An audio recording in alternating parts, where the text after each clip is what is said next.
The fluorescent lights in the South Side Chicago Police Precinct buzz overhead like angry wasps. It's 2 in the morning, and I can taste copper in my mouth from biting the inside of my cheek during the drive here. When Sergeant Miller called, his voice was careful, measured. "Miss Baker, we have your niece and nephew here. They're safe, but we need you to come down." I'd thrown on whatever clothes I could find and driven through the blizzard, gripping my steering wheel so hard my knuckles went white. Cooper and Piper are here. They're safe. That's all that matters. But Miller doesn't lead me to the children. His hand on my elbow is firm, almost forceful, as he guides me past the waiting area where I catch a glimpse of silver emergency blankets. He steers me into an interrogation room instead. The door closes with a click that sounds too final. Miller drops a plastic evidence bag on the metal table between us. Inside is a crumpled note, and even through the clouded plastic, I can see my name scrawled across it in Sloane's handwriting. "Miss Baker." Miller's voice has lost all warmth.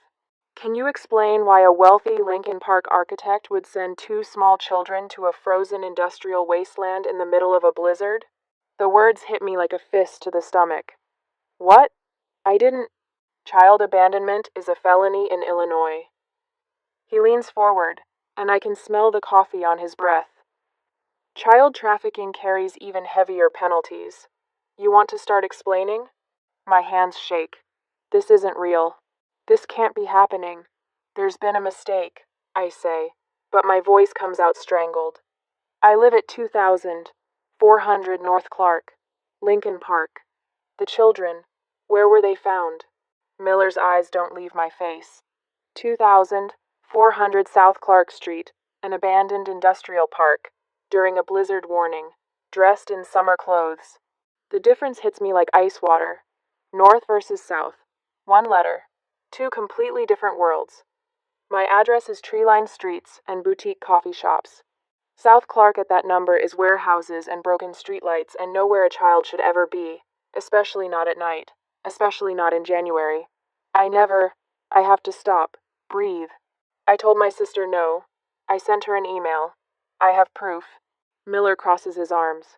"People send emails to cover their tracks all the time, Miss Baker. You'd be surprised how often we see that. 12 hours ago, I was at my drafting table, racing against a deadline that could make or break my career. The city park bid. 3 years of work, compressed into one final presentation due Monday morning. When Sloane called, I was eyebrow deep in elevation drawings. "Wren, thank God you answered." Her voice had that manic edge I've learned to recognize. "I need you to watch Cooper and Piper tonight. Preston surprised me with a trip to Aspen and we're leaving in 2 hours. I can't. I told you last week I have that deadline. This is important, Wren. Family is important." The familiar guilt tried to claw its way up my throat, but I'd swallowed it down. "I will not be home tonight. Do not bring them to my apartment. I will not answer the door." I'd hung up and immediately sent an email at 3:30 p.m., just to be clear, just to have it in writing. "I will not be home. Do not bring them. I will not open the door." Now Miller is watching me like I'm a liar, like I'm the kind of person who would endanger children. "The email could have been sent after the fact," he says. "Or you could have changed your mind and panicked when they didn't show up. Can I see them?" My voice cracks. "Please, I need to see that they're okay." Something shifts in Miller's expression. Maybe it's the desperation in my voice. Or maybe he's just giving me enough rope to hang myself. He stands up. "Follow me." I push back my chair and follow him down the hall to a darkened observation room. Through the one-way glass, I see them. Cooper is wrapped in one of those silver emergency blankets, the kind marathoners wear. He's shaking so hard I can see it from here, his whole body convulsing with cold or shock or both. Piper sits next to him, clutching her stuffed bear, and her eyes are vacant, empty, like she's somewhere else entirely, somewhere her mind had to go to survive what happened tonight. My knees buckle. I catch myself on the glass. That fog descends, the one that's been my companion for 28 years. The voice that whispers, "Fix this. Protect Sloane. Take the blame. You're the responsible one. That's your job." I could do it. I could tell Miller it was all a misunderstanding. that I'd meant to say yes, that the address confusion was an honest mistake. I could make this go away for everyone. Everyone except Cooper and Piper. The Uber driver, Miller says behind me, was told their father was waiting for them. She dropped them at the curb and drove away. I close my eyes. You should thank God for Mr. Henderson, the night security guard at the industrial park. If he hadn't heard them banging on his booth, screaming for help. Miller pauses, lets the silence fill in what he's not saying. You'd be identifying bodies at the morgue right now, Miss Baker. 2 frozen children. The blood drains from my face so fast I have to grip the windowsill. This wasn't a mistake. This was calculated. Sloane knew I said no. She read that email I checked, and the read receipt showed 3:47 p.m.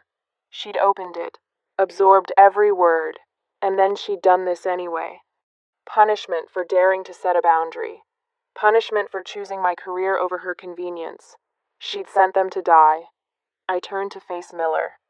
My hands are still shaking, but my voice is steady. I didn't call that Uber. I have the email I sent refusing to babysit. I have proof I told her no. I meet his eyes and don't look away, and I'm not covering for her this time. The words feel like stepping off a cliff. 28 years of conditioning, of being the good daughter, the reliable sister, the family fixer, all of it crumbles away. Miller studies my face for a long moment. Then he motions back toward the hallway. Let's go back to the table, Miss Baker. We'll start from the beginning. Miller's phone sits on the metal table between us like a grenade. You said you can prove you told her no. Let's see it. My fingers fumble with my phone, pulling up the email thread. The timestamp glares back at me. 3:30 p.m. Read receipt. 3:47 p.m. I slide the phone across to Miller, watching his eyes scan the words I'd typed 12 hours ago, back when I'd still believed a clear boundary might be enough. I need to make a call, I say. My voice sounds hollow. Declan, her husband, he's in Cleveland for a conference. He can verify I never agreed to this. Miller studies me for another long moment, then nods. FaceTime. I want to see his face when he answers. My hands shake as I dial. The phone rings once, twice. Then Declan's face fills the screen, the quiet hum of a hotel room behind him. He rubs his eyes, looking exhausted. Ren? His voice is rough with sleep. I just got into Cleveland. It's 3 in the morning, what? Miller leans into the frame. Mr. Montgomery, this is Sergeant Miller, Chicago Police. I need you to verify something for me. Did your wife tell you that her sister agreed to watch your children tonight? Declan's face goes white. Actually white, like someone pulled a plug and drained all the blood out. Watch the kids? Ren's working tonight. She told Sloane she couldn't. He stops. I watch understanding crash over him like a wave. Where are Cooper and Piper? Safe, Miller says. Barely. They were dropped off at an abandoned industrial park on the south side during a blizzard. We found them at 2400 South Clark Street. South Clark? Declan's voice cracks. Ren lives on North Clark. How did... Another pause. Longer this time. When he speaks again, his voice is ice. I need to access my home security system. Ring camera. Give me 2 minutes. Miller and I sit in silence while Declan works. I can hear him typing, muttering under his breath, the fury building in each keystroke. Then my phone buzzes.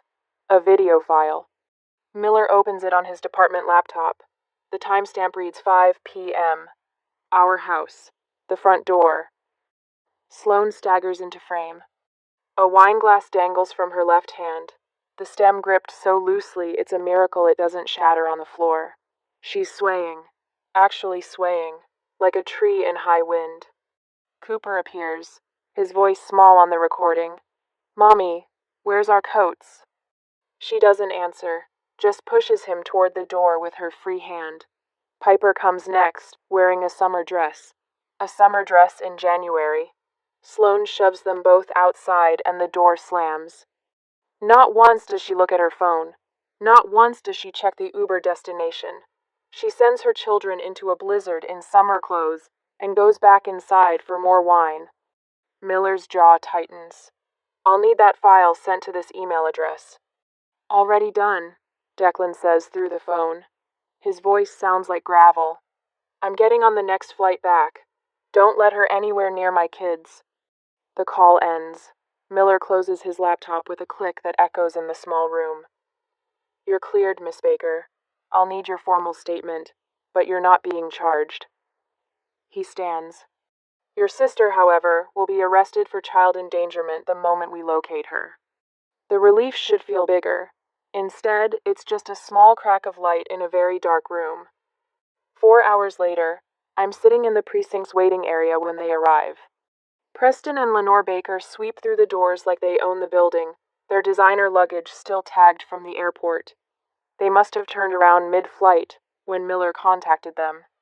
They walk right past the room where their grandchildren are wrapped in blankets, still shaking. Walk right past them without a glance. Preston spots me and changes trajectory.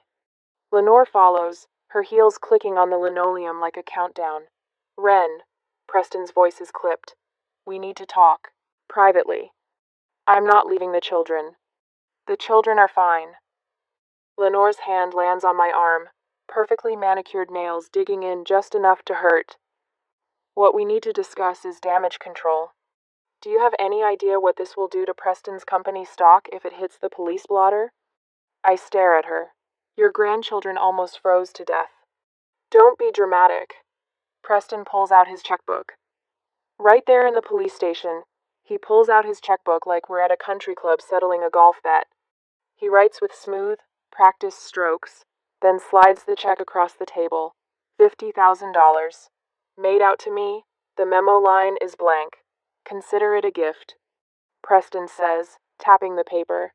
An early birthday present, but gifts are for family members who support each other, Ren, not for those who cause scandals.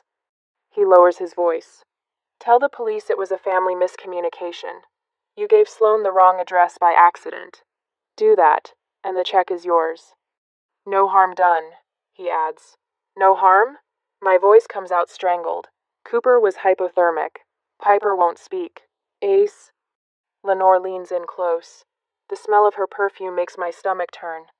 This is what family does, Ren. We protect each other. You tell them it was a mistake, and this all goes away. Think of Sloan. Think of her reputation. Something inside me breaks. Not shatters, just quietly disconnects, like a rope that's been fraying for years, finally giving way. I pull out my phone and open the voice recording app. Then I slide it back into my pocket, still recording. So you want me to lie to the police? I say clearly. Tell them I gave Sloan the wrong address, in exchange for $50,000.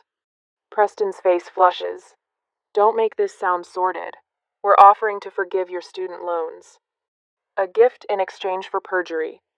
Think about the family, Lenore hisses. Think about everything we've done for you. I pick up the check. For a moment, I just look at it. A $50,000. My student debt, gone. The pressure, gone. All I have to do is lie. All I have to do is let them win one more time. I tear it in half.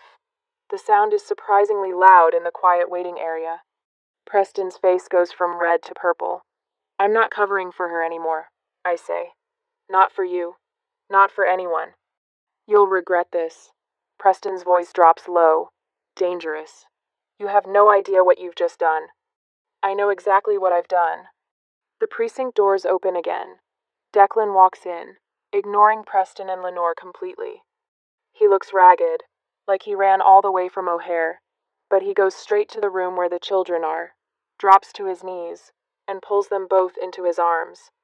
The first parent to prioritize them all night. Behind him, a woman in a charcoal suitcase enters.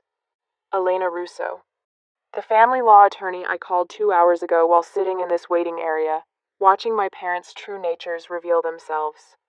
Elena's eyes meet mine. She nods once. The war has started. But this time, I'm not fighting alone. In the morning, I'm staring at my phone when the first notification pops up. A Facebook tag, then another, then 5 more in rapid succession. My stomach drops before I even open them. Sloane's face fills my screen, makeup streaked artfully down her cheeks. The photo is professionally lit, like she waited for the golden hour to post her misery. The caption makes my hands shake. When your own sister turns against you during the darkest moment of your life. I trusted her with my babies.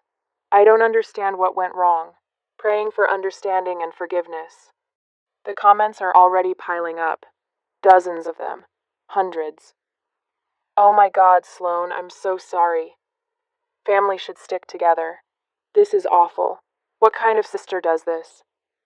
My phone rings. Aunt Carol. I silence it. It rings again. Uncle Jim. Then Cousin Beth. Then numbers I don't even recognize. I'm sitting on my apartment floor in yesterday's clothes, watching my entire extended family turn against me in real time, when my work phone buzzes. Marcus wants to see me. Now. The elevator ride to the senior partner's office feels like riding to my execution. I've worked at this firm for 6 years, clawed my way up from intern to associate. The city park bid was supposed to be my breakthrough, proof I could handle major projects. Now I'm about to lose everything because my sister is a monster, and my parents have money. Marcus's assistant won't meet my eyes as she waves me in. He's standing at his window overlooking the Chicago River, hands clasped behind his back. On his desk, I can see the glow of his laptop screen. Sit down, Wren. I sit. My throat is so tight I can barely swallow. Marcus turns around, and I brace for the words. We have to let you go. The firm's reputation. I'm sure you understand. Instead, he rotates his laptop to face me. The email is from Preston Baker. Subject line, urgent matter regarding employee conduct. I skim it. Each word a fresh knife wound. Child endangerment. Police investigation. Unfit to represent the firm. The contract he's referencing, $2.3 million for a mixed-use development in Evanston, sits there like a threat. Keep Wren Baker employed. Lose the contract. Mr. Baker sent this to me and the other 3 senior partners at 6:42 this morning, Marcus says. I can't breathe. This is it. 6 years. Gone. I don't like bullies, Wren. My head snaps up. Marcus closes the laptop with a deliberate click. I've known Preston Baker for 15 years. He's a mediocre developer who inherited his father's company and has been coasting ever since. His contracts are never as valuable as he claims, and his threats are usually empty. The $2.3 million is actually $1.8 million, and we both know it. Marcus sits down across from me. More importantly, I called Sergeant Miller this morning. He told me what really happened. Showed me the ring footage. The relief hits so hard I have to grip the chair arms. You're not firing me? Firing you. Marcus actually laughs, but there's no humor in it. Wren, you just saved 2 children from freezing to death. Your sister belongs in jail, and your father belongs in the same cell for trying to cover it up. He leans forward. You have the firm's full support, whatever you need. Take paid leave if you need time to handle the legal battle. Use our attorneys if it helps. But you are not losing your job over this. Something cracks open in my chest. For the first time in 3 days, I can take a full breath. I don't know what to say. Say you'll bury them. Marcus's eyes are steel. People like your father think money makes them untouchable. Prove him wrong. When I leave his office 20 minutes later, I'm crying in the elevator. But these aren't tears of despair anymore. That evening, I'm at the hotel where Declan has set up temporary residence with Cooper and Piper. It's an extended stay place in Lincoln Park, close enough to my apartment that I can walk over, close enough that the kids don't feel completely uprooted. The room smells like pasta sauce. Declan is at the kitchenette, stirring a pot of spaghetti while Cooper sits at the small table, pencil moving carefully across paper. Aunt Wren. Piper crashes into my legs, and I scoop her up. She's warm and solid and alive. Hey, Butterfly. What are you drawing? Cooper's teaching me buildings. She wriggles down and drags me to the table. Cooper's sketch is surprisingly good. Clean lines, proper perspective. It's my apartment building, rendered in careful detail. This is amazing, Coop. He shrugs, but his ears turn pink. You made it look easy when you showed me your drawings. We eat dinner together. Real dinner, not the frozen meals I usually microwave. Declan made garlic bread. There's salad. Piper tells me about a butterfly she saw even though it's January and I'm pretty sure she imagined it. Cooper stays quiet but eats 3 helpings. It feels normal. Bizarrely, impossibly normal. After dinner, while Declan does dishes, Piper climbs into my lap on the couch. Aunt Wren? Her voice is small. Are you mad at Mommy? Every answer I could give feels like a landmine. I choose my words carefully. I'm sad she made choices that hurt you. Piper nods against my shoulder. She was drinking the special juice, the kind that makes her voice loud. Wine. She means wine. I close my eyes and hold her tighter. Cooper appears in the doorway, his sketch pad clutched to his chest. He's been so quiet since the police station, barely speaking above a whisper. I thought we were going to die in the snow. The words are flat, factual, worse than crying would be. Declan freezes at the sink, his back rigid. I kept telling Piper we'd be okay, but I didn't believe it. It was so cold. And there was nobody there, just empty buildings and snow. Cooper's knuckles are white around his sketch pad. I couldn't feel my fingers. Piper stopped crying, and I thought, I cross the room and pull him into my arms. He's 9 years old, and he shouldn't know what it feels like to think he's dying. You were so brave. I whisper into his hair. You kept your sister safe. You found help. You were so brave. I don't want to be brave. His voice cracks. I want to be a kid. Later, after both children are asleep in the bedroom, Declan and I sit in the dim kitchenette. He's drinking coffee even though it's nearly midnight. I'm drinking tea that's gone cold. I've been blind, he says finally. She's been drinking for years, hasn't she? I could lie. Protect Sloane one more time. But Cooper's words are still echoing in my head. I thought we were going to die. Yes, since before Piper was born. Declan's jaw tightens. You knew. I knew. I covered for her. I made excuses. The confession tastes like ash. I thought I was helping. I thought if I just supported her enough, loved her enough, she'd stop. We can't fix people who don't want to be fixed. The silence stretches between us, but it's not uncomfortable. We're both mourning the same thing, the family we thought we had. I'm filing for sole custody tomorrow, Declan says. My phone buzzes before I can respond. Elena Russo, texting at midnight. Sloane filed an emergency motion for immediate return of the children, hearing in 10 days. She's claiming you gave the driver the wrong address out of jealousy, and that Declan is guilty of parental kidnapping. I show Declan the message. His face goes carefully blank, the way it does when he's furious. Let her try, he says quietly. My phone buzzes again. This time it's a text from an unknown number, but I know who it is before I even read it. You started this war. We'll finish it. Preston. I look at Declan. He's staring at the bedroom door, where his children are finally sleeping peacefully for the first time in days. Are we ready for this? I ask. We're protecting the children. His voice is steady. Final. Whatever it takes. The next morning, Elena's office smells like old books and strong coffee. We sit in leather chairs that probably cost more than my monthly rent, and she's laying out her battle plan with the precision of a surgeon marking incision points. We're not going for the knockout in the preliminary hearing, she says, sliding a yellow legal pad across the desk. Her handwriting is sharp, angular. We're setting a trap. Declan leans forward. But we have the email, the ring footage. We can end this now. The footage shows negligence, maybe intoxication, Elena counters, tapping her pen against the pad. But a good lawyer in Preston will hire the best will argue it was a momentary lapse in judgment, not criminal intent. They'll plead for rehab and family therapy. You want that? No, I say instantly. Then we need her to lie, Elena says. If she testifies under oath that you agreed to watch them, and we prove she's lying, that destroys her credibility completely. It proves she's manipulative and unfit. That's how we get full custody, not just temporary. She looks between us. She'll feel confident. She'll double down.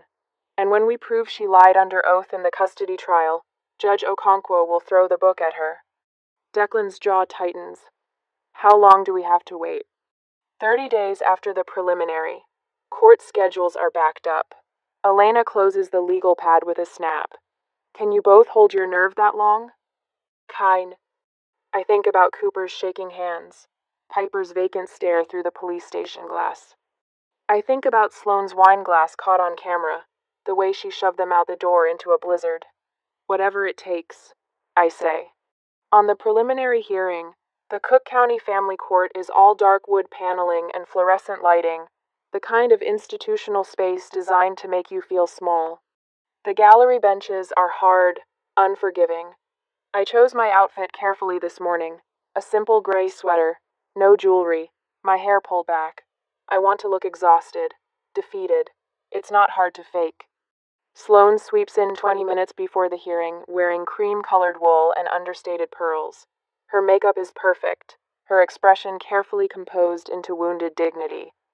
She doesn't look at me as she takes her seat at the plaintiff's table. Preston and Lenore claim the front row of the gallery like it's a box seat at the opera. Preston's suit probably costs more than my car payment. Lenore's perfume reaches me 3 rows back, something expensive and cloying. When Judge Patricia Okonkwo enters, we all rise. She's a tall black woman with silver-streaked hair and the kind of face that's seen every lie the legal system has to offer. Her eyes sweep the courtroom with the efficiency of someone who has no patience for games. Be seated. Her voice cuts through the nervous shuffling. Let's proceed. Sloane's attorney is a smooth-talking partner from some downtown firm Preston probably plays golf with. He calls Sloane to the stand, and she takes the oath with her hand on the Bible, her voice clear and steady. Miss Baker Montgomery, the attorney begins. Can you tell the court what happened on the night of January 14th? Sloane dabs at her eyes with a tissue, though I notice they're dry. I was supposed to leave for a business trip with my father. I'd arranged for my sister Wren to watch Cooper and Piper. She'd agreed to babysit. My fingernails dig into my palms. How did you arrange this? The attorney prompts. We spoke on the phone that afternoon. She said yes, to send them over. Sloane's voice wavers, perfectly calibrated. I gave the Uber driver her address 2400 North Clark Street, where Wren lives in Lincoln Park. I don't know how the children ended up on the south side. Perhaps the driver made a mistake. Perhaps there was confusion. Elena sits beside me, writing in her legal pad. She doesn't object, doesn't interrupt, just lets the lies stack up, like kindling, waiting for a match. Are you certain your sister agreed to watch the children? The attorney asks. Absolutely certain. She said yes on the phone. I would never have sent them otherwise. The tissue comes up again. This time Sloane actually squeezes out a tear. No further questions, Your Honor. Judge Okonkwo looks at Elena. Cross-examination? Elena rises slowly.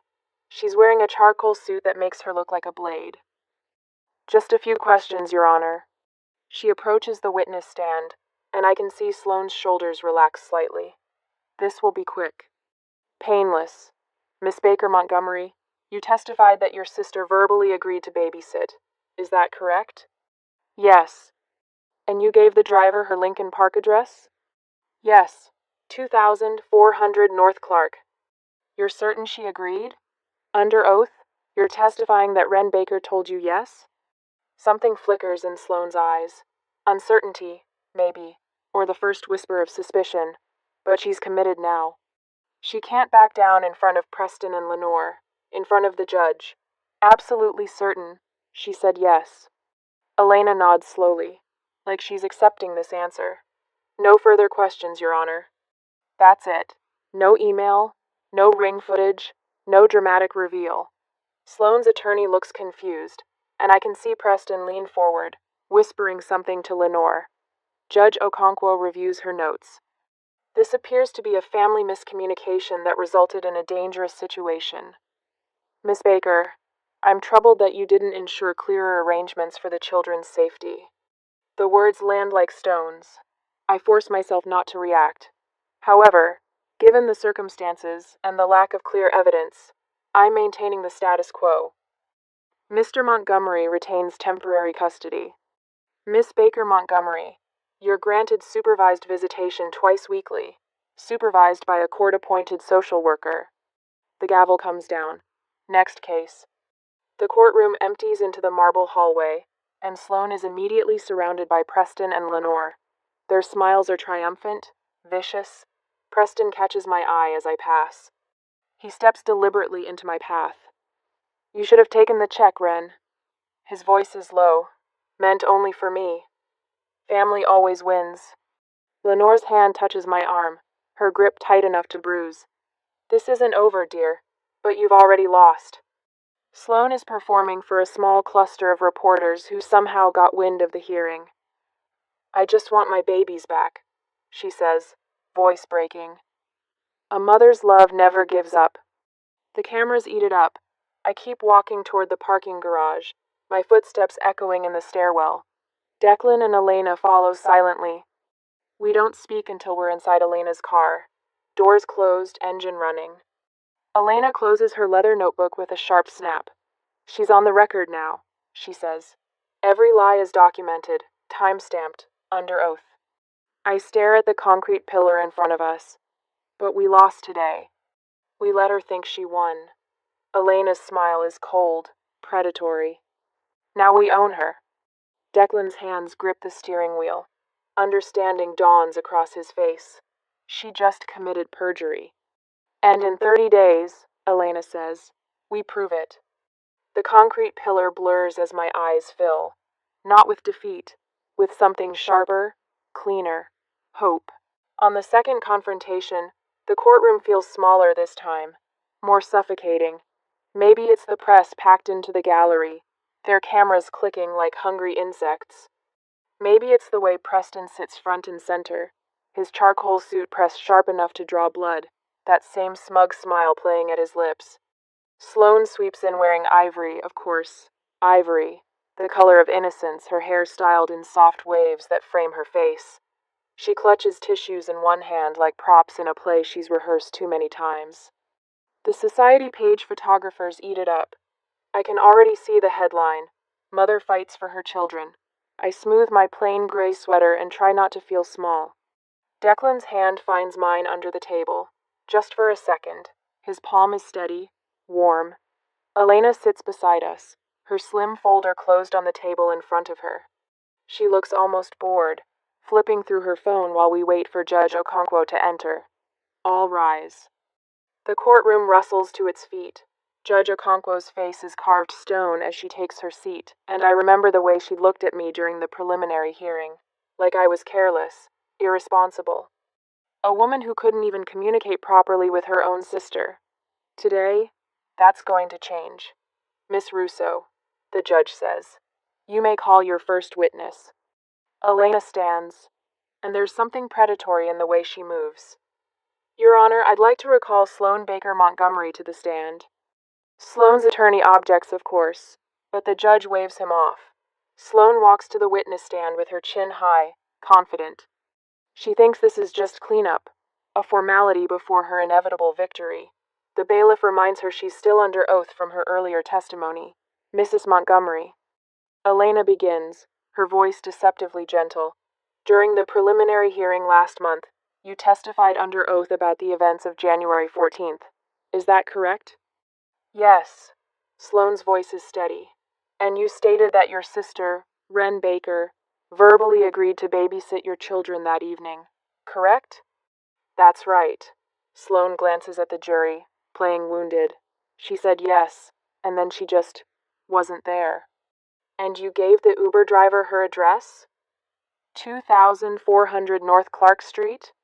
Of course I did. Sloane's confidence grows. I would never send my children to the wrong place. I'm their mother. The courtroom murmurs its approval. Preston nods, satisfied. Elena turns to the screen, mounted beside the judge's bench. Your Honor, I'd like to enter Exhibit A into evidence. The projector hums to life.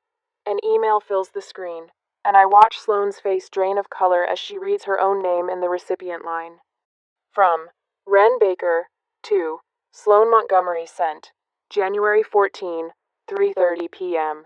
Subject: tonight. I will not be home. Do not bring them. I will not open the door. Read receipt. Open January 14, 3:47 p.m. The timestamp glows like an accusation. 6 hours before she sent those children into the blizzard, the courtroom erupts in whispers. Someone in the press section gasps audibly. Mrs. Montgomery. Elena's voice cuts through the noise. You opened this email at 3:47 p.m. You read it, and yet you testified under oath that your sister agreed to babysit. Which statement is true? Sloane's mouth opens, closes. Her lawyer is on his feet, objecting, but Judge Okonkwo silences him with a look that could freeze fire. Answer the question, Mrs. Montgomery. I forgot about the email. I thought, you forgot an email you opened 6 hours before the incident?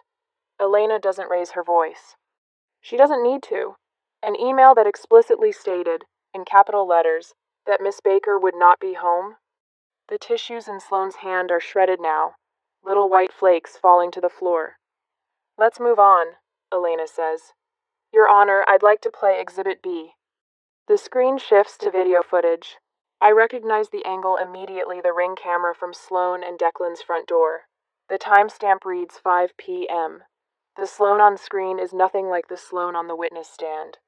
Her hair is messy, her cashmere sweater askew. She's holding a wine glass in one hand, and when she moves, she sways. Not dramatically, just enough to notice. Cooper appears at her side, already wearing his jacket. Mommy, where's our coats? Sloane ignores him. She opens the door, the blizzard is visible even through the camera, snow driving sideways, and ushers both children outside. Piper is wearing a thin cotton dress amidst a blizzard. The gallery reacts with audible horror. I hear someone say, "Oh my God." Sloane never checks her phone, never confirms the address with the Uber driver idling at the curb. She just closes the door, wineglass still in hand, and the last image before the footage ends is Cooper's small face turning back toward the house, confused and frightened.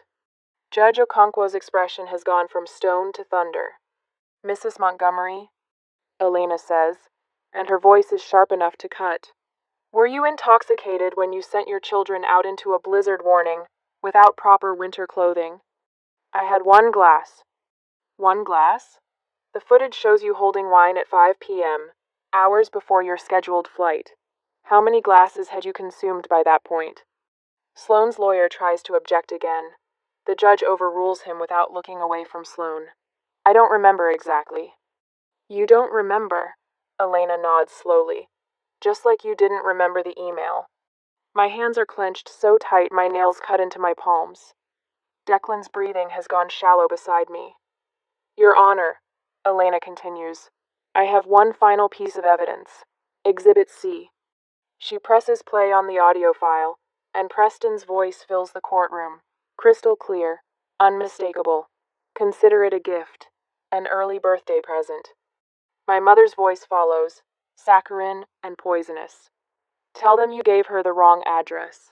These things happen. Preston again. Do that, and the check is yours. The recording continues for 30 seconds. 30 seconds of my parents trying to buy my silence, to make me complicit in endangering their own grandchildren. Preston is on his feet, his face purple. That recording is illegal. She didn't have permission. Your conversation took place in a police station waiting area, Mr. Baker. Judge Okonkwo says, and her voice could shatter glass. There is no reasonable expectation of privacy in a public municipal building. The recording is admissible. Sit down. He sits. The judge turns to Sloane. And I've never seen anyone look so small on a witness stand. Mrs. Montgomery, you have committed perjury in my courtroom. You have demonstrated a pattern of reckless endangerment of your own children. You have shown a willingness to lie under oath to obtain custody of children you nearly killed through negligence. She pauses, and the silence is deafening. Bailiff, detain the witness. Sloane screams. actually screams, a high-pitched wail that echoes off the wood-paneled walls. Her lawyer is protesting, but two bailiffs are already moving toward the witness stand. Your Honor, please. You will be charged with perjury, child endangerment, and reckless conduct. Judge Okonkwo continues, her voice cutting through Sloane's sobs. You have betrayed every trust placed in you as a mother and as an officer of this court. The bailiffs take Sloane by the arms. Her mascara is running now, black streaks down her ivory dress. She's crying real tears, the kind that come from genuine fear rather than performance. The press is going wild, cameras flashing, voices shouting questions. Preston tries to stand, to say something, but Judge Okonkwo's glare pins him to his seat like a butterfly to cork. As for the custody matter, the judge says, turning to her notes, I am awarding sole legal and physical custody to Declan Montgomery, effective immediately. Sloane Montgomery's parental rights are terminated pending the outcome of her criminal trial. She looks at me, and for the first time, there's something almost kind in her expression. Wren Baker is designated permanent emergency guardian, Mr. and Mrs. Preston Baker. Your visitation rights are suspended pending psychological evaluation. All court costs, and Miss Baker's legal fees, are the responsibility of Mrs. Sloane Montgomery. The gavel comes down like a gunshot. Sloane is led out in handcuffs, still crying, her perfect hair coming undone. Preston and Lenore sit frozen, their empire of control crumbling around them in real time. The press swarms them, microphones thrust forward, questions overlapping in a cacophony of scandal. Declan pulls Cooper and Piper close. They've been waiting in the hallway with a court advocate, but someone brings them in now, and Piper runs straight to her father's arms. I'm crying. I can't help it. But these aren't tears of triumph, they're relief. Pure, overwhelming relief that it's finally over. Elena closes her folder with a quiet snap and gives me the smallest nod. Justice served. 3 years pass like water finding its level. The trees along Lincoln Park turn gold again, the third autumn since that frozen night, and I'm standing in the crowd at Millennium Park watching Mayor Reyes cut the ribbon on the Safe Harbor Garden. The design won the city bid. My design, the one I almost sacrificed to answer Sloane's call that January night. Reporters cluster around the mayor, cameras flashing, but I'm watching the children streaming toward the play structures. The centerpiece is a climbing tower with protective netting, inspired by Cooper's hotel sketches during those first terrible days. Not a memorial, a sanctuary. Marcus claps me on the shoulder. Hell of a thing, Baker. Your name's going on a plaque. I shake my head, throat tight. The work speaks for itself. That evening, I stand in my kitchen chopping vegetables for Sunday dinner, while Cooper sketches elevation drawings at my table. He's 12 now, all gangly limbs and serious concentration. His pencil moves with the same precision I use on blueprints. Aunt Wren, how do you make the perspective lines converge without them looking wobbly? I lean over his shoulder, guiding his ruler placement. Anchor your vanishing point first. Everything else follows. The downstairs door opens and Piper barrels in, paint splattered across her art class smock. She's 9, no longer the hollow-eyed child from the police station. Her laughter fills the kitchen as she shows me her watercolor of the Chicago skyline. It's for your office, she announces. So you remember us when you're being important. Declan follows, carrying groceries for dinner. We live in a 2-flat now, separate apartments but shared meals, shared lives, not romance, something better. Family built on choice rather than blood. Later, Cooper's middle school graduation ceremony fills the auditorium with proud parents and restless siblings. I sit between Declan and Marcus, watching Cooper take the stage as valedictorian. His suit is slightly too big, bought with room to grow, and his hands shake holding his speech. Real family, he says, voice cracking then steadying, are the people who show up when you're scared. His eyes find mine in the crowd. I'm crying before I can stop myself, and Declan squeezes my hand. The standing ovation thunders through the auditorium. Cooper grins, embarrassed and proud, and I think about the shivering boy in the silver blanket, how far we've traveled from that frozen night. My journal entry that night is short. I used to think love meant accepting everything. Now I know love requires boundaries. The next afternoon, Cooper sprawls on my couch, troubled. My friend Jake, his mom keeps borrowing money from him, like his birthday money, his summer job savings. Is that normal? I set down my coffee carefully. What does Jake say about it? He feels guilty saying no. She's his mom. The familiar trap. I recognize it like my own reflection. You can love someone and still protect yourself, Cooper. Those two things aren't opposites. He considers this, then nods slowly. The lesson landing. The cycle breaking. I never responded to Preston and Lenore's letters. They arrived monthly at first, then quarterly, then stopped. Peace found me in distance, not reconciliation. Some relationships don't heal, they just end. The news about Sloan reaches me through Elena's network, remarried to Dr. Brandon Wells, a Connecticut surgeon, a new baby Emma, a fresh start built on hidden truths. Until the baby fell from a changing table. A minor bump, a precautionary hospital visit, a routine background check. The CPS